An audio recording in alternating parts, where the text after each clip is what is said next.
Salut tout le monde, c'est Guillaume, j'espère que vous allez bien. Bienvenue sur cette nouvelle vidéo qui va s'intéresser à un club qui a pris toute la lumière hier, c'est Crystal Palace. Parce que le club londonien, lui, il n'est pas spécialement connu, en tout cas du grand public, vis-à-vis de clubs tels que Tottenham, qui a fait une saison désastreuse avec cette 17e place in extremis, ou Arsenal par exemple, qui a enfin gagné le titre après 22 ans.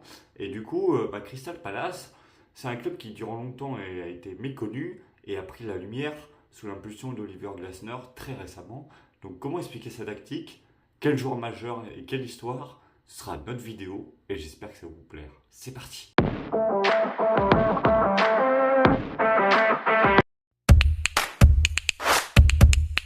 Quand on parle de Crystal Palace, on peut voir que son passé n'est pas des plus glorieux. Et pourtant, quand on voit son nom, on peut se dire que rien ne pouvait l'y prédestiner. Parce que Crystal Palace renvoie au palais de Verre, qui a été édifié sous l'impulsion du prince Albert, donc époux de la reine Victoria, en 1851. 1851, c'est l'exposition universelle de l'Empire colonial britannique, et justement, en l'honneur de ce bâtiment, ça a donné son nom au quartier londonien. Un premier club l'a repris une dizaine d'années après, justement, en 1861, et justement a commencé ses premières années comme cela. Mais les premiers tumultes sont arrivés, vu que la première version du club est morte en 1876. Et c'est en 1905 que le club y renaît. Donc, espoir, possiblement, pas spécialement, parce qu'entre 1905 et 1969, le club a tergiversé entre la deuxième et la troisième division avec des passages en quatrième. Donc, quand on vous dit que c'est un club qui a connu le plus grand anonymat, c'est vrai. Il n'a pas marqué son temps, il a mis longtemps à s'imposer, et même à la fin du XXe siècle, c'était toujours compliqué. Parce qu'en retournant en 1990 en Première Ligue, en allant en finale de la Cup portée par Ian Wright, et surtout en contribuant à la version moderne de la Première Ligue, on peut se dire, voilà, c'est un club qui compte, c'est un club qui justement va se pérenniser. Et non.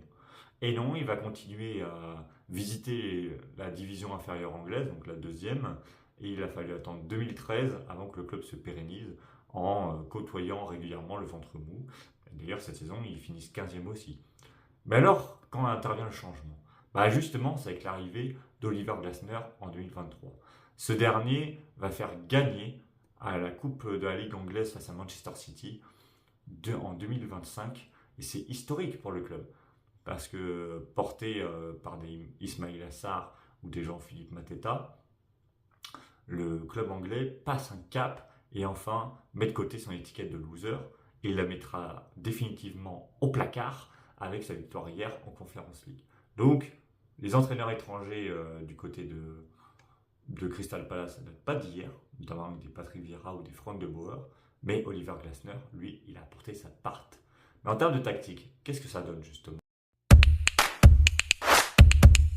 Quel est le football selon Oliver Glasner? C'est simple. C'est couper les circuits de passe, contre-attaque et surtout pressing maximal.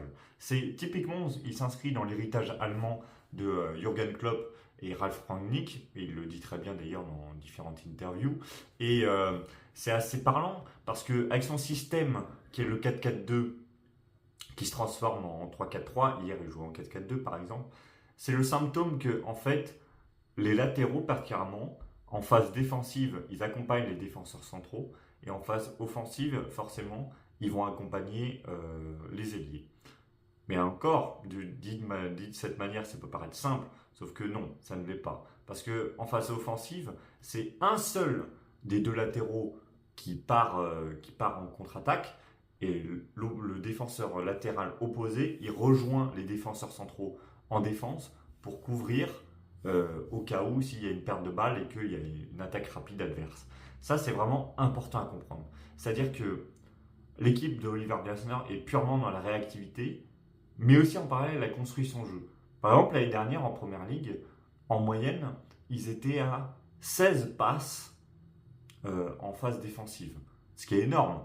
Par exemple, je crois que c'était Bournemouth qui était premier dans le classement, ils étaient qu'à 9 passes. Donc, c'est-à-dire qu'ils ne sont pas uniquement dans la précipitation et lancer les flèches.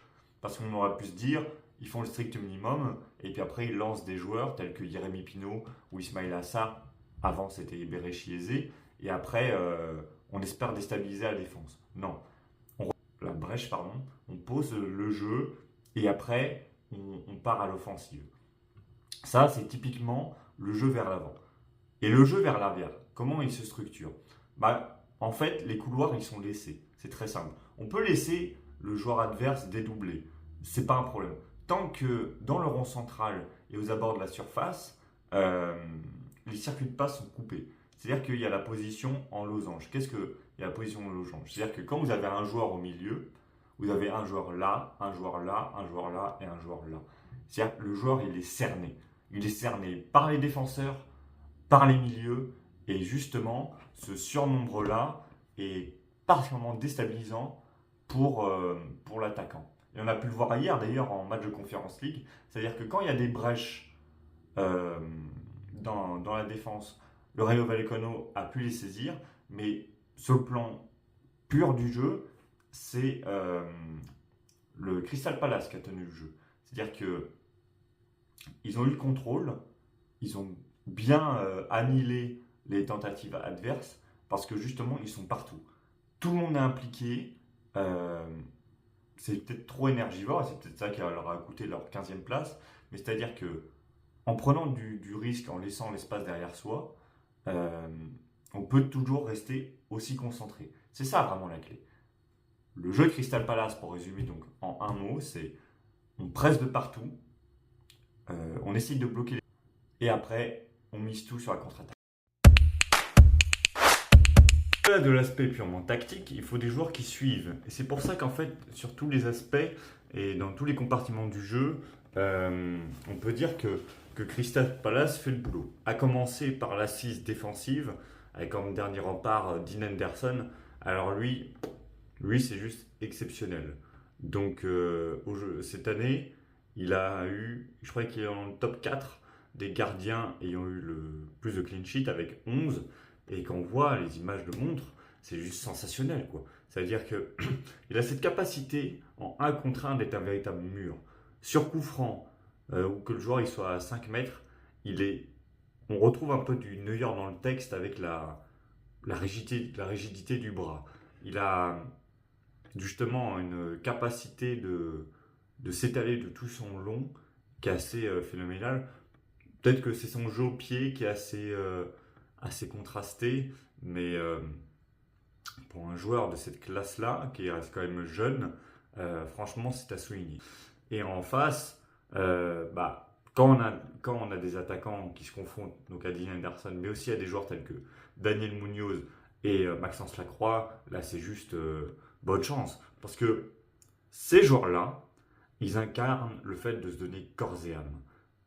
Ils sont à fond en contre-attaque, ils sont aux abords de la surface, ils peuvent être cliniques. Et à l'inverse, quand c'est eux qui sont en position de se faire attaquer, ils ont une capacité de réaction et d'intervenir proprement qui est juste ahurissante.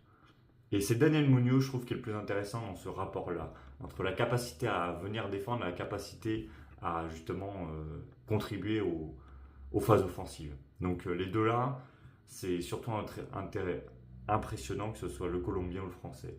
Au milieu, on retrouve Adam Wharton, pisté par les plus grands d'Angleterre et le Real Madrid, et on le comprend bien finalement. Comme on voit sa distribution du jeu, c'est fluide, c'est élégant, on l'a vu encore hier.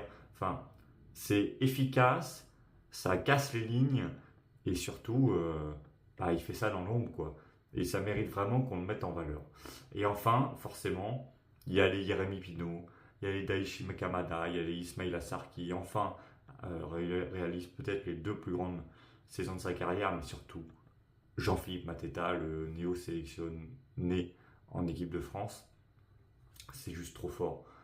Sur le plan physique, c'est un platane, c'est-à-dire qu'il faut être en capacité de bouger. De la tête, c'est très fort. Finition, parfait. Hier, il a été en vrai renard des surfaces sur l'erreur du gardien Bataya, mais il fallait le faire. Donc non, il faut saluer quand même le caractère complet de ce joueur et surtout sa résilience. On rappelle qu'il joue en national, du côté de Châteauroux, etc. Qu'il a pris son temps et s'est révélé sur le tard, mais c'est juste fabuleux. Donc comme quoi, ce qui est important à souligner, c'est aussi bien le caractère pléthore offensif de Crystal Palace, parce qu'en vrai, qui peut rivaliser avec eux? Et je pense que ce sera le mot de la fin. Crystal Palace n'a pas eu une grande histoire, le connaît, a eu une accélération sur ces dernières années, avec un jeu simple, un jeu structuré, un jeu compris, et Oliver Glasner, on va voir s'il va laisser un héritage, mais en tout cas, ce qui est très fort, c'est qu'avec des joueurs qui sont peut-être pas les plus mis en valeur, mais en tout cas qui ont un sacré gros potentiel, mis bout à bout avec une philosophie de jeu bien établie et accessible, ça donne quelque chose de très beau pour un club qui ne demandait qu'à connaître ça. Donc voilà, c'était Guillaume, j'espère que cette vidéo vous aura plu. J'ai aimé découvrir Crystal Palace parce que c'est pas une équipe que je connaissais la philosophie de jeu en tant que telle, mais au final, c'était super expérience. Donc là, à la prochaine.